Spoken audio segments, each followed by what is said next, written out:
So I always tell people kind of stay in your own lane, learn about money, learn what you can do. What are your goals? Fixate on your goals. What do you want? What makes you happy? And go there. Welcome to the New World Normal podcast. I'm Debbie Harrell, your host, and twice a month I'm speaking with some amazing humans who are disrupting norms and working to create a more inclusive and holistic society. These people are using their sphere of influence, no matter how large or small, to positively impact the world around them. They'll be sharing their expertise as well as sharing stories of resiliency and hope. We'll be talking about the issues that are affecting us all, from the environment, human rights, social issues, criminal justice, and education. We'll talk about our healthcare systems, wellness, and food, from how it's cultivated and distributed to how it's prepared and consumed. Basically, we're going to talk about all the systems in our society that aren't necessarily working for the benefit of the many. We'll strategize and collaborate on how we as a collective can intentionally make better choices every day that will lead to a positive change in the world around us. Because in the end, it's up to us to solve these problems. There is no magic potion or magic wand. It is us and our daily choices and how we spend our time and how we invest our resources. Intrigued? Stick around and have a listen, and by all means, click like or subscribe on your favorite podcast source. Hello and welcome back to the New World Normal podcast. I'm Debbie Harrell, your host. Today I'm welcoming Eileen Joy, who is also a host. She has her very own podcast called Moms Who Money, and she is a money coach, helping her clients take control of their financial destiny, removing some of the taboos that surround the ways we deal with money in our culture. Her story started when she found herself divorced as a single mom and had to start all over again. And she shares a little bit about how she was able to do that in less than 5 years, which is really impressive. And today we're welcoming Eileen Joy, money coach for moms, to the show. I'm really excited to talk about money because, hello, we could all use a little help in that department. I know I have lots of money mindset stuff to share from my story, but I'm really curious as to how your money coaching is disrupting norms in our world today. Like what sets you apart from all the other money mindset coaches? First of all, Debbie, thank you so much for having me here today. I love talking about money. I could talk about money for hours.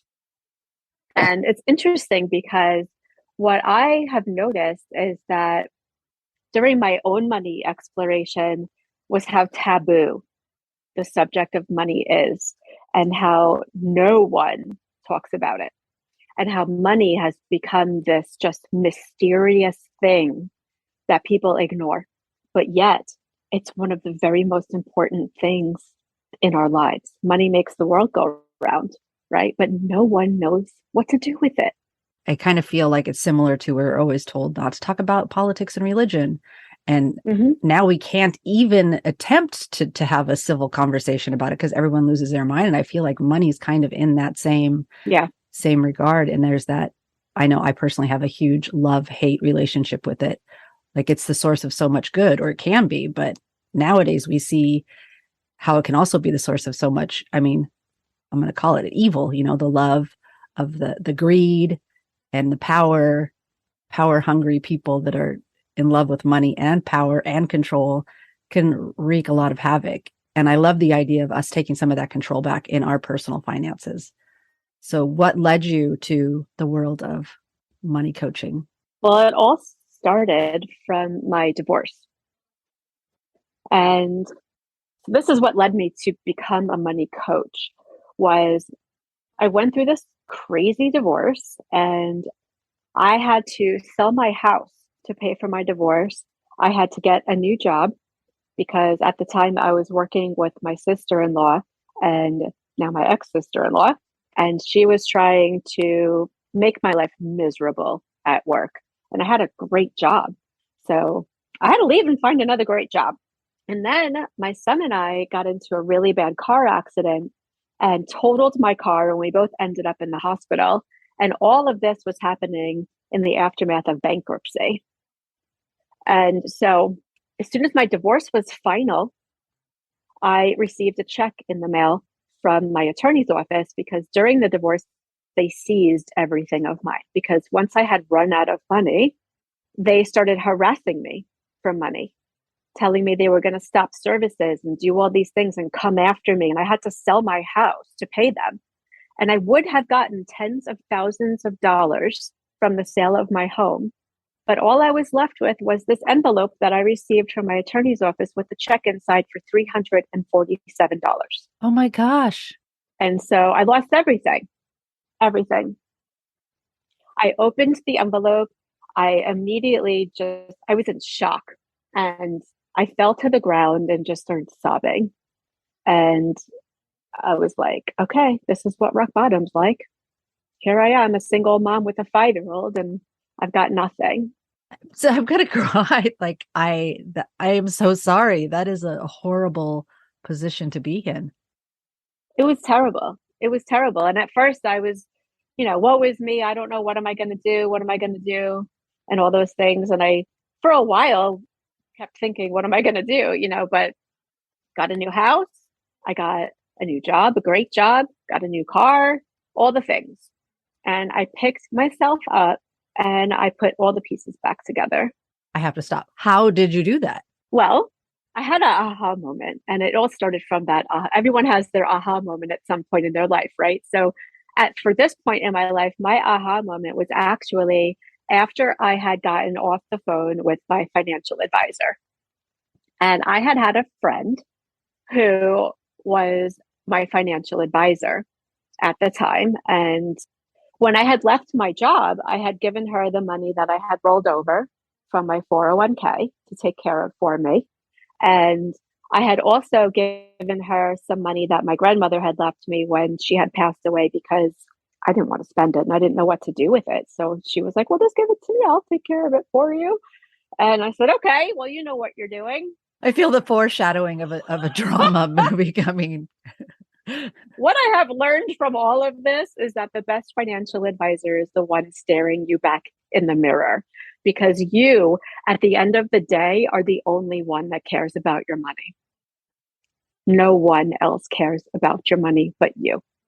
Last time I spoke to her, we had an annual meeting every year, and every year she would give me the report of what my money was doing, and I would be like, okay, whatever, and just move on with my life and ignore it like the rest of the people.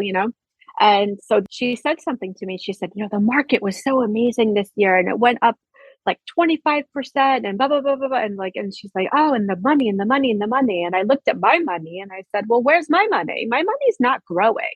You've had my money now for years and my money has not been growing. And every year you tell me how amazing the market is. So where is my money? And she gave me this answer that I felt was more like a canned response. And she just kind of danced around the answer and never really gave me an answer. And I also didn't understand what she was talking about. And she was using all these money terms and money jargon and all these things of trying to, talk over my head. And I just kind of yesed her to death, hung up the phone, and immediately said, she's fired. I need to figure this out on my own. This is not okay. I felt so stupid and embarrassed for not understanding anything about money, especially my own money. Like, where's my money? She said that it's, growing. Where's my money? So I made a decision that day to do everything in my power to learn everything that I needed to do for my money, for my family, for me and my son, so that I can set myself up for success, because I didn't want to live with my head in the sand anymore. And I did. And I did everything that I could. I read over 200 books. I started listening to podcasts. I started asking for help. I was asking tons of questions. I hired people to help. I did all these things to just learn and learn and learn and learn. And I just hyper focused. I put my blinders on and I said, okay, I have nothing. I need to basically start over and build everything back up. So I did in a very short amount of time. Friends started asking me, Eileen, how did you do this? This is amazing. Show me. I want you to show me what you did to get to where you are. And so I started helping my friends. And then they were like, oh, this really is easy. I don't understand why it was so hard this whole time. So over time, I came up with this system, but really simplified it.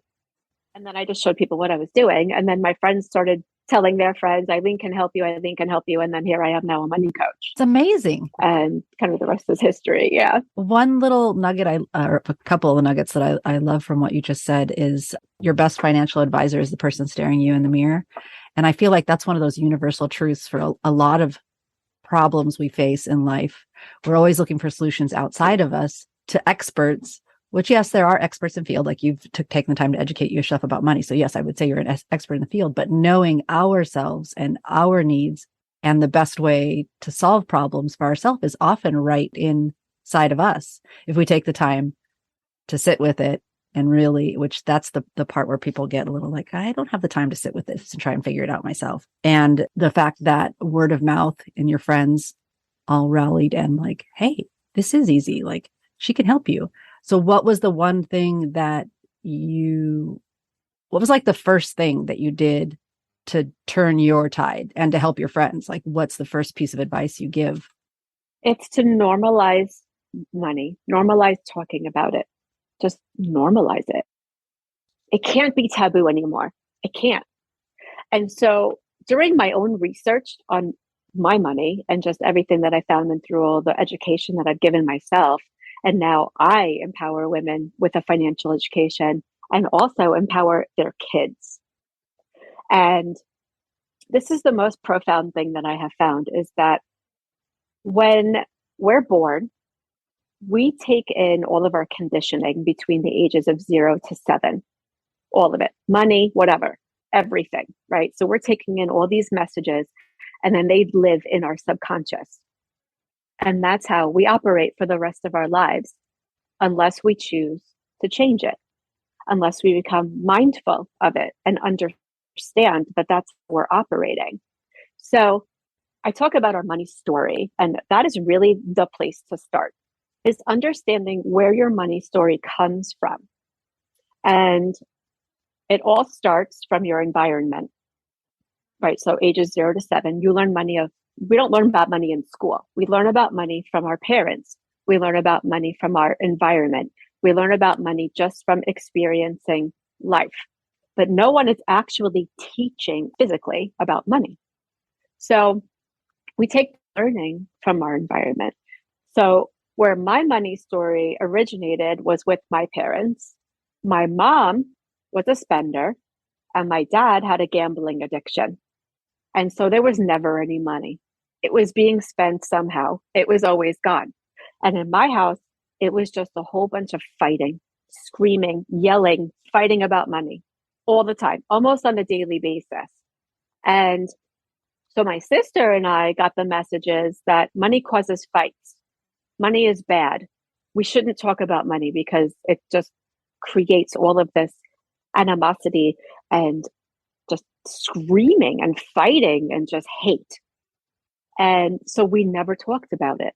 And we would run away. They would start fighting. We'd run away to our rooms, close the doors, and hide from the fighting. And so then I grew up to be a spender because all I knew was how to make money disappear. Get money, spend it, right? So when you really think about it at the end of the day, everyone's money story comes from their environment. So it's all generational.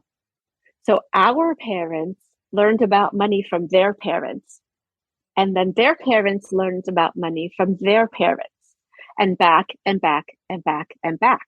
And so these money stories just keep moving forward, generation after generation after generation, and the patterns just keep continuing on and on and on. And we just keep living the money patterns of our environment. And now, what I have chosen to do, my mission is to stop the patterns, stop it in its tracks now, and teach every woman and every child to stop it, learn about money, be empowered with a financial education, and then move forward. Set yourself up for success so that the generational patterns have now changed and we will now create generational wealth. Wow. That is huge. All of that, because that's where I came in. I'm like, oh, I'm so excited to speak with this woman because I know my money story comes from being raised by a single mom, very scarcity mindset. Her limited resources were spread between me and her loser boyfriend, which is a whole nother podcast episode. So then that competition for her resources, both financial and affection and all that stuff that I had, but with him played out to like money and buying myself stuff was a form of love and self-love. So I also became a spender. And then when I had my own kids as a single mom, I was like, I don't want them to feel that scarcity, like that there's not enough. So I tried to kind of shield them from that, but then that led to more spending, right? Because I'm trying to not have them feel like there's not enough. So much of it is ingrained. And that's what I was going to ask. How much do you think the money issues that we all have are mindset and our money story versus the technical know-how of like not knowing how, investments work and where's the best place to run? Like how much of the problem is on each side of that scale? It's mostly mindset. If you're enjoying this conversation, you'll love the discussions happening in the New World Normal community, where we meet regularly to discuss personal growth and social issues, because we know when we do our work, we're better able to navigate this ever-changing world. Be sure to follow the link in the show notes for more information. Because I compare money to weight loss all the time because it's the exact same mindset. You know what to do to lose weight, but you don't do it. But why? Why? Because you're going to feel deprived. That's everyone's number one reason. I don't want to eat the rice cake. I don't want to budget my money, right? Everyone thinks that budget's a dirty word because no one really understands what a budget is. I'm going to cry. She's going to take away my concert tickets. Exactly. But what I do is I teach you how to tell your money what to do, right? Instead of just letting it disappear and not have any clue where it's going. Because what happens is with most people that I work with and just people I talk to all the time is you get your paycheck, you pay your bills, and then you have this little bit left over after all the bills are paid. And then you hope and pray that you have enough left for groceries, gas, maybe go out to eat, maybe go to a movie. And then after that, there's nothing. You have more months at the end of the money. And that's when people start using their credit cards to finish out the month. And that's how the debt just slowly creeps on and creeps on and creeps on. And at first you can pay the bill, but then after a while, the bill just keeps getting bigger and bigger and bigger and bigger. It's never ending. And it's because of that interest that we're paying too. People are paying ridiculous amounts of interest, 15%, 25% or more. And all of this money is money that you could be saving and investing instead of just wasting it. And people pay it like there's no problem. Whatever, I got my bill, I'll just pay it. And you pay it without even really looking at it either. No one even goes over their bills. And like I've gone through bills with people. I've helped them go line by line. And we found that sometimes they were being double charged for one thing every single month. There have been times like for cable, for example, there was one woman I worked with where they accidentally created 2 accounts for her and they were double charging her every single month. And she had no idea. She never looked at it.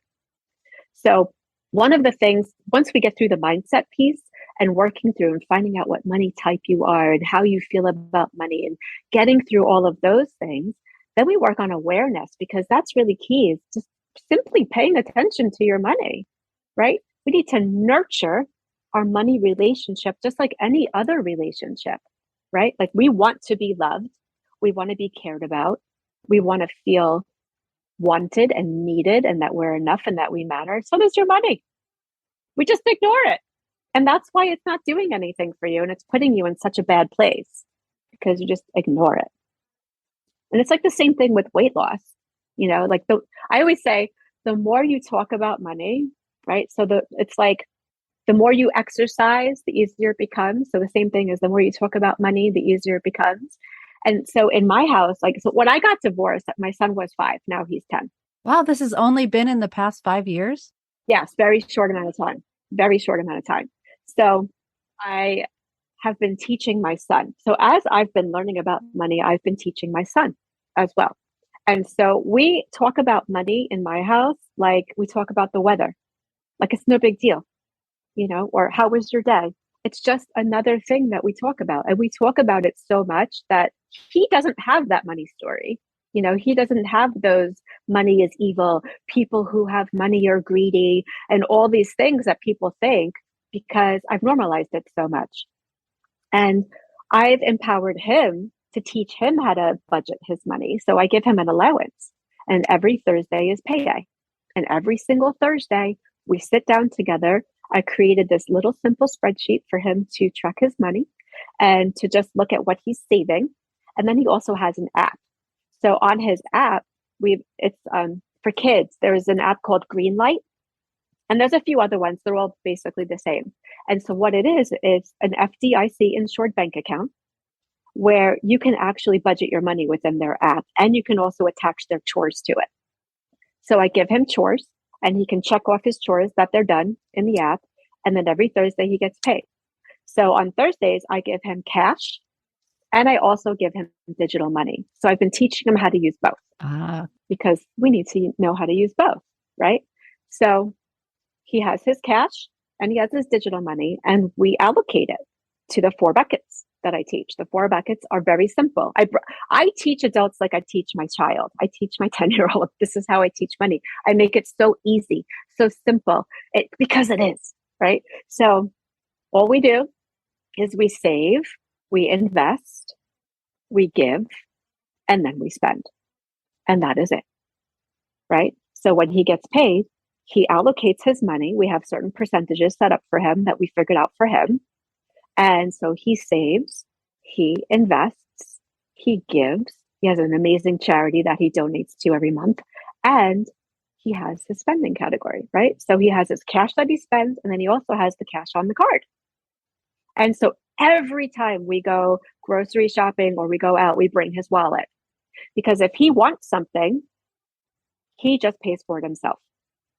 He doesn't have to say, hey, mommy, can I have that? And then mommy would say, no, we don't have the money for that. I've never said that to him because he's got his own money. And he never has to say, hey, mommy, can I have that? He'll just say, mommy, I think I'm going to buy this. Or, you know what, that's really too much money. I don't really want to spend that. So I'm just going to leave that on the shelf. And so he now has this empowerment within him where he has all these money lessons that he will take with him for the rest of his life. He has thousands of dollars saved from the little bit that he gets every single week.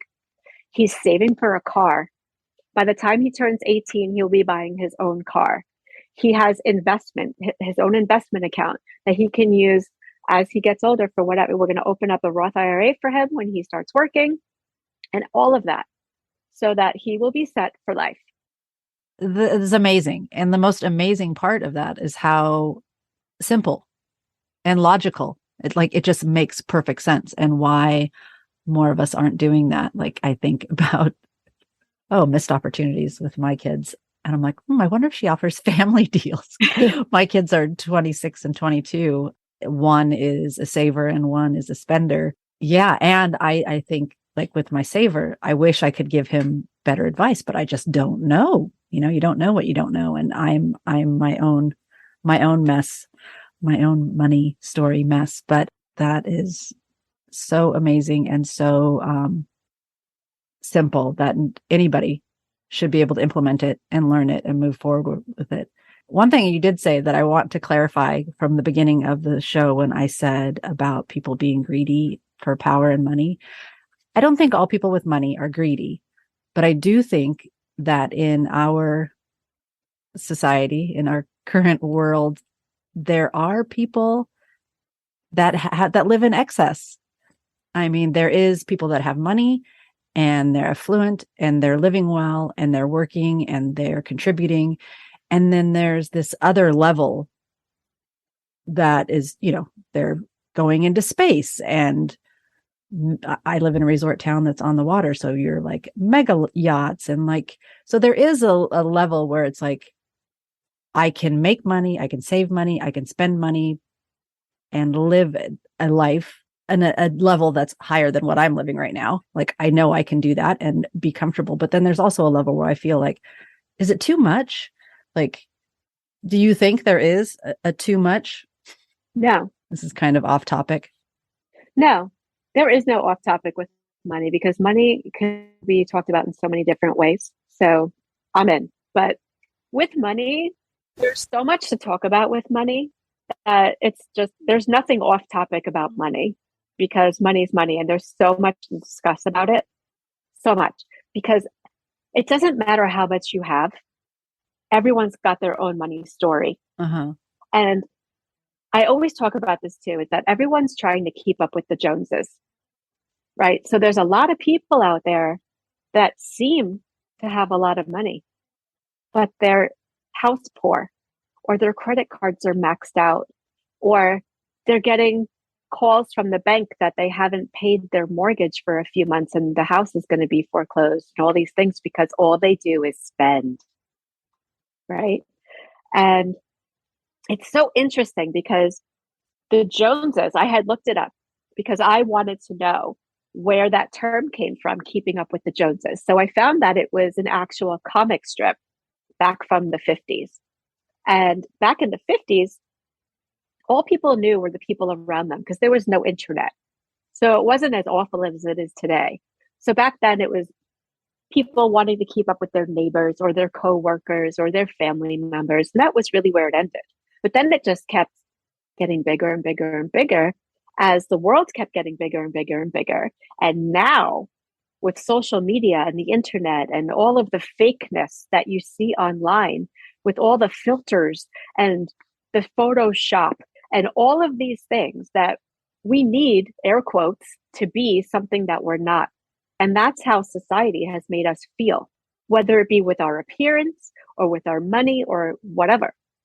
And all the time, you could just be scrolling Facebook or Instagram or wherever, and you'll see pictures of, oh, my husband just bought me this beautiful new car, or I'm on this amazing, beautiful vacation. Look at us. But no one ever talks about the bad stuff. All you see is the look at me, look at me, look at me. And so that's everyone's reality. That is what everyone's reality has become. And you'll see that just notice, like when you go out next time, a restaurant, a supermarket, wherever you are, everyone's face is in their phones. People aren't even engaging with each other anymore. The reality that you've created for yourself is in your phone. So I always tell everyone to take a break, block people, take a break from people, just put your phone down for a few weeks, see what life is like. Hang out with the people you care about. Think about the things that you really care about and that make you happy. And that's where I lead into where I teach values-based spending. And so I give this example all the time of, think of this scenario. You get your paycheck. Everything now is direct deposit for most people. Most people don't receive an actual check or cash anymore for their money, right? So it gets direct deposited into your account. And what happens is, then it's just a number. It's just this number. It's like this meaningless number, right? I always say money has become air. It's not tangible anymore, right? That's also why I thought it was interesting that you're teaching your son about cash and the digital side of it, because it is different. Like it's a different feeling, a different energetic exchange. And the fact that, yes, we are in our phones and this has created this strange world where, like you said, keeping up with the Joneses is on steroids now because everybody seems to be living in excess. And although there's a part of our brain that we know that can't possibly be true, especially like I live in a small town, so I know like, how is that person doing that? My bigger question to you was the overall arching societal excesses of these like billionaires. We hear talk about the 1%. And like, so when I'm talking about money mindset and taking power over your personal finances, it's to get to a level, but then I feel like there is a level that is just too much. Like, I don't feel like any one person should be controlling that much of overall wealth in the world. And I know this is probably an unpopular opinion, but reading back like ancient Egypt, and I've always thought this concept to be fascinating, that it was actually, it cost the wealthy people to hoard their wealth because wealth was measured in grain. So you had to store it and you had to pay guards to watch it. And of course, you lost some to rodents every year.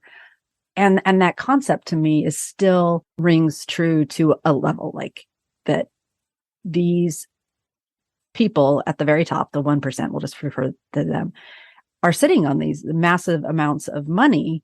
And then the separation of wealth. So the people on the bottom are living in, such not good circumstances and people struggling. You watch the news and you see the stories of the CEOs making however many millions of dollars and then receiving however many billions in bonuses. Meanwhile, telling us, the consumers, that they had to raise their prices because their employees are making too much. Meanwhile, their employees aren't making enough to live. That's the kind of stuff I was talking about when I said too much. Like, I don't think like you or I are going to probably get to that level where it would be too much. And I was just curious what your thoughts are on that whole, because this is a new world normal. Like, so that's the kind of stuff we like to talk about. It's like, how do we make this better? Like, how do we get those people to see that sitting on those piles isn't really benefiting the greater good? Do they care about the greater good? Well, everyone's different. I'm sure that there's people on both ends of the spectrum, and there are people on both ends of the spectrum at every level, whether you're at poverty level, middle class level, lower class level, upper class, middle upper class, whatever the class, it doesn't matter. Everyone's got their money story. Everyone has their views on money. So it really comes down to you as a person and your character. If you're a jerk all the time, you're going to be a jerk with your money. If you're a really genuinely grateful person, you're going to be that way with your money. And it really comes down to that at its core. And so, no, there might be people that will never see that. And yes, there will be people that see it. Not everyone is that way. And I believe that's people's money stories because we don't know these people, So I always tell people kind of stay in your own lane, learn about money, learn what you can do. What are your goals? Fixate on your goals. What do you want? What makes you happy? And go there. And that's where I work with people because you can be like what Susie Orman says, and you can buy an island and you need $10 million to retire, but that's not everyone's goal. Most people don't have those goals. No, and I appreciate that you talked about value-based spending because I feel like there are more good people. If we're going to classify good, bad people, I believe there are more good people in the world than bad. And so if we all prioritize our values, which are on the good end of the spectrum, that it should build more good in the world. And so if we are spending and using our money in a value-based way, I feel like that would contribute to the greater good, which is exciting to me. And I want to be a part of something like that. Yeah, exactly. And that's where I was talking about the generational patterns, right? So once we break those norms now, and we stop those generational patterns, and we start to learn about money and how to properly manage it, how to properly think about it in a good way, instead of the stories and all of the messages that we're receiving and just following the herd, stop yourself and say, hey, what do I care about? What do I care about? What do I want? What do I want for my kids? What do I want to leave for my legacy? And those are the things that's where in your heart where you create your goals. And that what you just said right there is new world normal. Like, get intentional. What do you want? What do you want? Not just for your personal life and your family, but for the world around you. Like, what kind of world are you trying to create? And are your daily decisions leading to that world, or are they leading someplace else? So that is perfect. Yeah. Yes. Yeah. I'm living with intention every single day. I meditate twice a day, in the morning and at night. And I used to live in the past. All I thought about was overthinking about the past, the part we can't change, right? So then you flip your thinking to, well, what can I change? So now every single morning and every single evening, I state my intention. I have a journal. I even have this little one. that I write into every single day. I write my intention. What is my intention today? Where am I going? Keep moving forward, right? Because if we keep living in the past and we keep walking backwards, we're going to trip over that rock, right? We don't want to do that. We want to keep our eyes open, move forward, live with intention every single day towards the direction of your dreams. And that's what I teach. That's what I teach my moms. That's what I teach them how to teach their kids. That's what I teach my own son. And my son wants to save the earth. That's his big intention is he wants to save the earth. And one of the charities that he donates, Global Water Center, and he is so passionate about clean water around the world and saving the water. So my son, he's 10 years old, and he wanted to go to a lecture on a Friday night at the Science Museum about water. Mommy, we have to go. And you know what? It was awesome. And it was very eye-opening.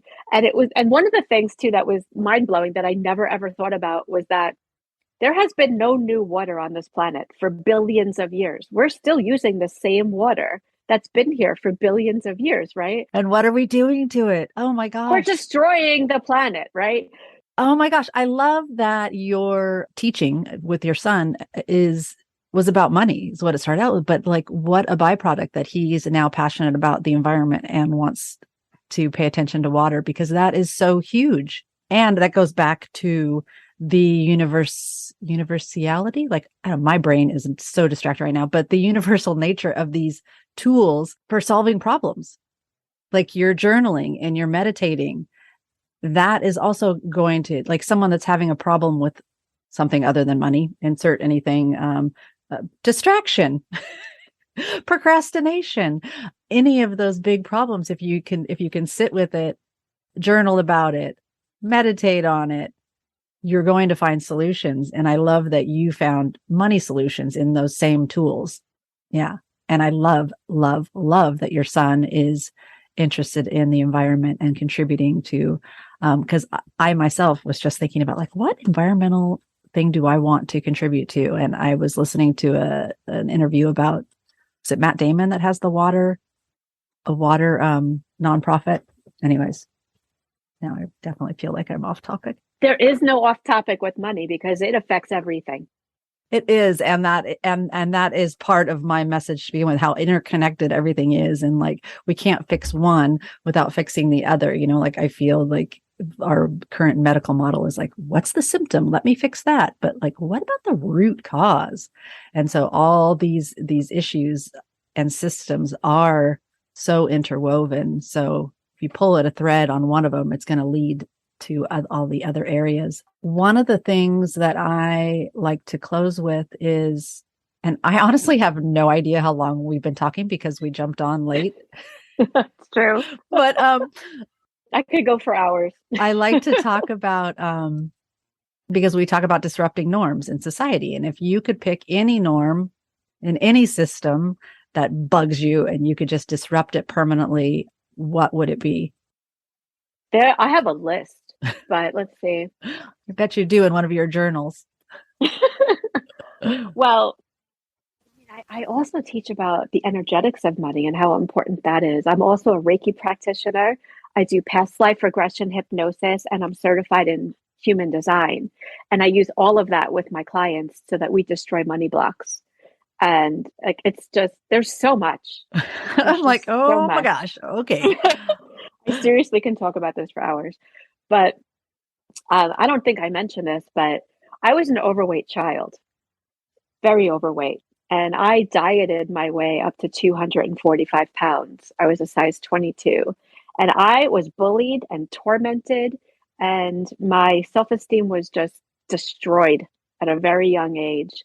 And so for me, I'm very passionate about people who mistreat others and the bullies and the body shamers and all those things. And I get upset when I see all the filters and all the fakeness. And I just want people to be who you are. And that's okay. We don't need to fit inside the box. There should be no box. I want to burn the box. Burn the box. Burn the box. I say that to my son all the time. We need to burn the box. Because even like I had him in Montessori school when he was younger. And at that school, He was a unique individual, and he was loved for being himself. And then I put him into public school, which I didn't really want to do, but there wasn't a Montessori school near us that took kids in elementary school age. So I reluctantly put him in public school, and immediately he had to fit in that box. If he wasn't in the box, it wasn't okay. And that was not okay with me. So the teachers were hearing from me a lot because I was not happy. And it's very interesting. It's just so interesting. So I'm constantly telling him, you do you, you be you. You are your unique self. And we learn that also through human design. Every single person's human design is a chart of their superpower. Everyone has their own superpower. And the conditioning that we receive, all the messages we receive, destroys that because they want us to fit in the box. So burn the box. Burn the box. I love that. I often use the term the cog, like we are meant to be this cog in some machine. Yeah. So removing ourselves from that. I love the concept of burning the box because no, we shouldn't be fitting in these little boxes. We are unique. And fascinating that you bring up human design because I literally just did my chart the other day. I've been curious about it, but I could never, I don't remember what time I was born. And, that would require me digging out my birth certificate. So do it. I did it the other day and I did my chart and I have a book on the shelf, that's been sitting there waiting for my attention. But it's also something I would love to explore in the collective, which is my membership space. So yeah, I feel like this is a good place to wrap up. We are burning the box. We're disrupting money mindset, old stories, and learning new ways of doing things. I feel like there was another question I was going to ask, but I'm just happy we got it done. Right? We can save it for part 2. Part 2, definitely. Thank you so much. Have an amazing rest of your Sunday, and thank everybody for tuning in. Thank you so much for listening and sticking around till the end. I really appreciate it. A couple of takeaways for me. First off is I am very impressed with her son, and he sounds just like what our world needs. So that is great. I also appreciate the simplicity of her methods and the fact that, yes, we have those bigger issues of the wealth inequality and the consolidation of wealth amongst the few. And that's not really within our control in this time and space. But I love the idea of her encouraging value-based spending and value-based budgeting, because I really believe that will have an impact on our world around us. And it's very much within our control. So I hope that you got something out of this. You can reach Eileen at momswhomoney.com. She's also on Instagram, LinkedIn, Facebook, all the places. I will link all those in the notes. I know I am going to sign up for a discovery call with her because, hello, I can use some help with my money. So I hope you think about doing the same and have a fabulous week. Thank you so much for taking the time to listen to our show. If you enjoyed what you heard, feel free to subscribe and leave us a review. If you didn't enjoy what you heard, reach out to us and let us know how we can make it better. This show really is about all of us, not just me and my guests, but how we can all work together to make the world just a little bit better. And if you'd like to connect with us in other ways, be sure to follow us on Instagram. We also have a free Facebook group where our fans of the show can connect and discuss their favorite episodes. And in addition to that, we have a membership platform, The Collective by New World Normal, where you will participate in monthly workshops, pop-up challenges, and weekly meetings to support a more intentional lifestyle. We have meaningful conversations about important topics, all in a space that is safe, supportive, and encouraging. So join us. And if you'd like to show us some more support, check out our intentional apparel shop online, New World Intentions. You'll find t-shirts, hats, totes, all with positive messaging to help you move more mindfully through your day and help you to create that new world normal. You can also check out our affiliate page, where you'll find our favorite eco-friendly household and personal care products. Thanks again for listening.